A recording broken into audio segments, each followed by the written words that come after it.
Au Maroc, le parti de tendance libérale Rassemblement national des indépendants RNI a remporté la majorité des sièges aux élections législatives marocaines, battant ainsi les islamistes modérés du Parti de la justice et du développement selon les résultats préliminaires. Le RNI a obtenu 97 sièges sur les 395 que compte la Chambre des représentants. Il est suivi par les libéraux du Parti Authenticité Modernité qui, eux, ont remporté 82 sièges et le Parti conservateur Istilal crédité de 78 sièges.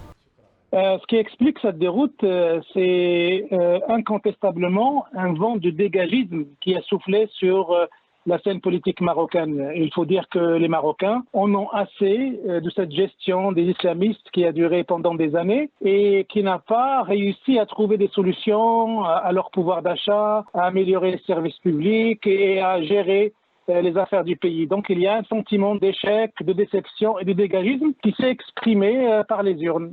La victoire du RNI à ces législatives démontre la confiance que le peuple marocain porte au roi Mohamed VI.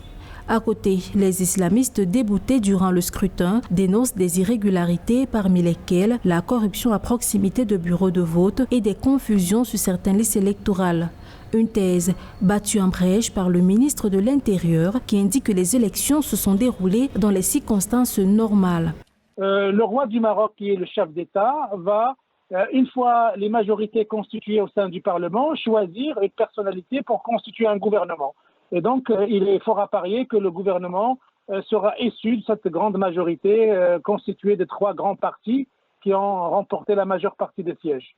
Voilà. Et donc, on s'attend à ce que cette personnalité soit issue peut-être du Rassemblement national des indépendants, notamment de monsieur Abdelaziz Arnouch, qui est le plus connu et le plus cité pour occuper cette fonction de Premier ministre. Cette victoire du RNI annonce de nouvelles perspectives dans la gestion du pays. Selon le ministre marocain de l'Intérieur, le taux de participation a atteint 50,35% au niveau national. Toutefois, le roi Mohamed VI va nommer un chef du gouvernement issu du parti arrivé en tête du scrutin, lequel sera chargé de former un exécutif pour un mandat de 5 ans. Par ailleurs, selon les autorités, les résultats définitifs à ces élections devraient être connus dans 7 jours.